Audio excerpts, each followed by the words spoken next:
bwana, kabla hujaenda huko tusisahau bara letu la Afrika. Yes, kwanza tupite kwenye habari za Afrika. Afrika kwanza kabla tujaenda mbele huko. Ndio. Tuweze kujua Afrika kuna nini bwana. Kuna mambo gani ambayo yanaweza kujiri Afrika? Sasa bwana Afrika. Niko na taarifa bwana ya kusikitisha kidogo. Kumbuke kuna mwamuzi wa Afrika ambaye ameweza kukataliwa kuingia Marekani kwa sababu yeye ilibidi akachezeshe kombe la dunia kule. Yes, amerudishwa, karudishwa Uturuki. Kwa maana ilibidi aingie Marekani, Marekani imeweza kumkataa. Kwamba unajua Marekani sasa hivi wako na sera mbaya sana ya uhamiaji. Yaani wewe wasipokuhitaji basi wanaweza wakakukataa moja kwa moja. Kwa hiyo ni mwamuzi wa Afrika.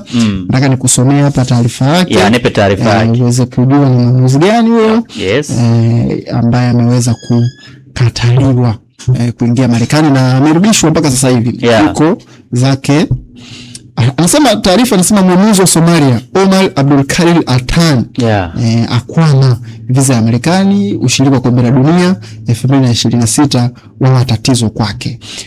Anasema ni mwamuzi wa kimataifa kutoka Somalia Omar Abdulkadir Altan ambaye alichaguliwa na FIFA kuwa mmoja wa waamuzi watakaoshiriki kombe la dunia 2026 anakabiliwa na changamoto ya kupata visa ya kuingia Marekani, jambo linalotia mashaka ushiriki wake katika mashindano hayo makubwa ya soka duniani. Kwa mujibu wa taarifa kutoka vyombo mbalimbali vya habari, Altan bado hajafanikiwa kupata visa ya Marekani.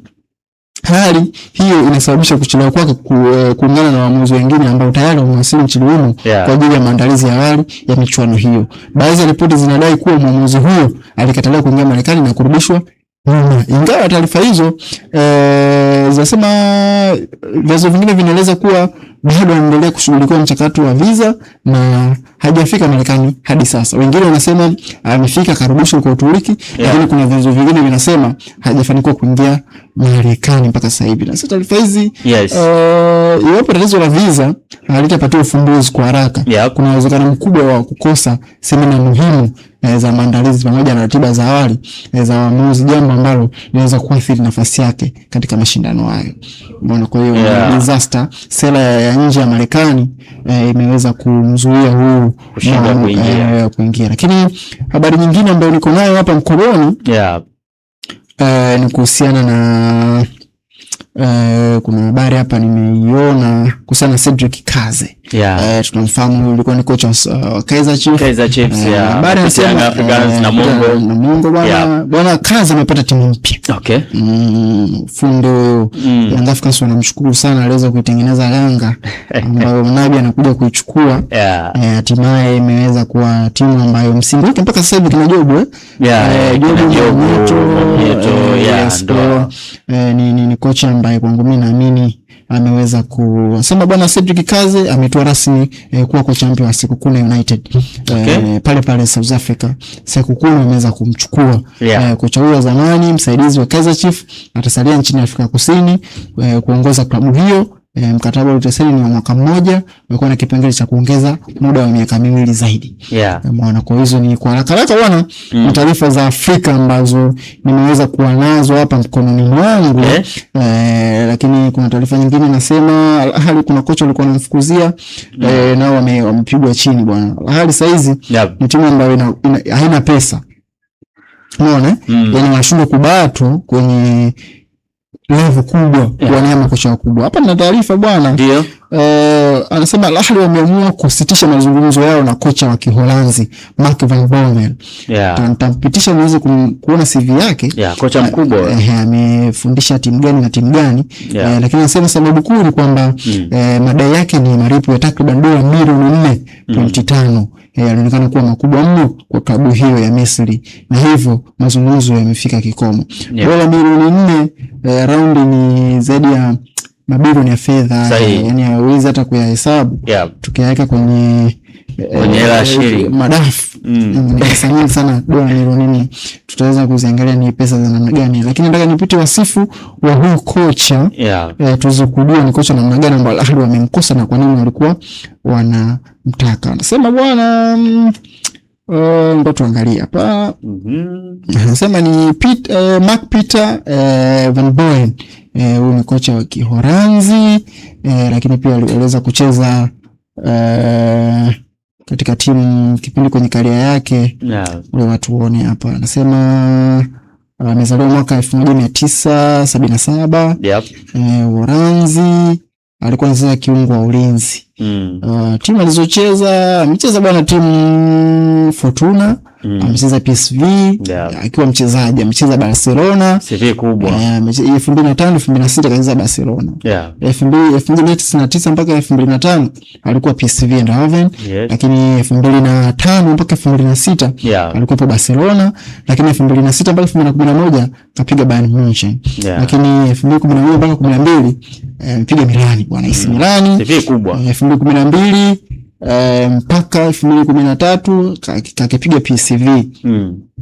International career Netherlands under 20 amecheza michezo 27, lakini COP timu ya taifa ya Uholanzi amepiga michezo 79. Mingi mno sana. Mingi sana kwa timu ya taifa mingi sana. Lakini pia alikuwa na magoli 10 pia. Kwa ujumla amefunga magoli 78 kwenye karia yake. Lakini sasa meneja yule karia kama kocha PSV Uholanzi kaifundisha 2018 2019. 2021 Wolfsburg Ujerumani. Lakini Royal Antwerp iko Samata cheza hii. Royal Antwerp ipo Belgium. Samata anaweza kupiga kwenye timu Royal Antwerp Belgiji. Kwa hiyo 2022 mpaka 2024 amekichafua huko. Wana Ahli wameweza kumkosa huyu kocha. Kocha alikuwa anahitaji milioni 4. Tuangalie hapa milioni 4 dola bwana. Ni pesa nyingi sana milioni 4.5. Tucheki hapa tuweze kujua. Yes, ni pesa nyingi sana. Milioni dola hiyo. Ni ngapi bwana? Hela nyingi hizi. Ni hela nyingi sana ambazo kocha na hivi kabla naendelea kuuliza nipate maoni yako kidogo. Hali wamekuwa wamefuga na tumeona kwenye timu performance yao imekuwa ni dhaifu sana. Unaona Champions League walikotolewa, ubingwa wamepoteza wa ligi kwao, lakini pia hela na struggle. Bodo Suluso kitu gani ambacho haraka kinakuja akilini? Mimi nimefuatilia Ahali na Ahali hawajafulia. Pesa wanazo. Istoshe tu wametoka kuingiza kiasi kikubwa sana cha pesa katika michuano ya FIFA Club World Cup. Kwa hiyo benki yao ipo vizuri. Ila wanachokipitia Ahali kwa hivi sasa wanafanya reshuffle kubwa sana katika kikosi chao. Wanapunguza baadhi ya wachezaji na kuweza kuitengeneza upya. Tunazungumzia Ahali ambayo ilikuwa na wachezaji ambao consistency wamekaa miaka 5. Kwa maana wengi wameanza kuchoka. Tukiangalia baadhi ya wachezaji kuanzia hata golini kwa El Shaarawy ni moja kipa ambaye amechoka, wanaingiza kipa mwingine. Lakini pia tumeona fullback wao wa kushoto Mtunisia yule Maroon ambaye ameondoka, yuko fixing. Yes, kina Hani hao ni wachezaji ambao wanaondoka. Kwa hiyo kuingiza timu mpya sio rahisi sana. Tumeona hata wanachokipitia Real Madrid walikuwa bora sana. Inachukua back to back kombe la UEFA Champions League. Umeona kina Cristiano Ronaldo, kina Gareth Bale, kina Benzema wakiondoka, wamestruggle kidogo kuitengeneza timu yao. Kwa hiyo ni kawaida huwa wanapitia, lakini kwa Al Ahly inakuwa ni jambo kubwa kwa sababu ni timu ambayo kwanza ni timu kubwa, ni timu ambayo ukizungumza Afrika au ndo giant, lakini pia imekuwa ni story kubwa sana wao kutolewa hatua ambayo wao wametolewa. Tena wametolewa na timu dhaifu, mimi naweza nikasema hivyo kwa sababu experience wakati wapo katika kundi la Simba tu, Simba kama angejikaza alikuwa yeye anaenda experience anaishia pale ambapo ameishia. Lakini ndio huyu ambaye ameenda kumtoa tena nyumbani kwake. Kwa hiyo unaweza ukaona kwamba timu ndio inatengenezwa. Sasa ubaya mwingine wa Al Ahly, wao huwa timu yao wanatengenezaga sana kwa kupanic. Umeona aina makocha ambao wanawataka, angalia na CV zao. Kwangu mimi naamini Afrika ndani wapo makocha, ama Amerika kule wapo makocha wazuri ambao wanaweza wakawapata. Lakini pia Pitso Mosimane mpaka hivi sasa mimi naamini pia kama Ahly wanaweza kumchukua, wanaweza kawatengenezea timu yao. Lakini Ahly wana ile sera zao kwamba kupata makocha ambao CV zao ni kubwa sana. Kwa hiyo wao kurudi nyuma pengine labda kwa sababu kila timu inakuwa na sera yake ya usajili. Wao wanaweza kusema kwamba tunataka kocha mkubwa mwenye CV kubwa, lakini akizidi bilioni 5 hatuwezi kumchukua. Kwa hiyo kama ameenda hapo akaambiwa zaidi ya bilioni 5 wakarudi nyuma, sio kwamba wamefuria, bali ipo nje ya kile ambacho wao wamekipanga. Kwa hiyo kwangu mimi ndio nakiona hivyo.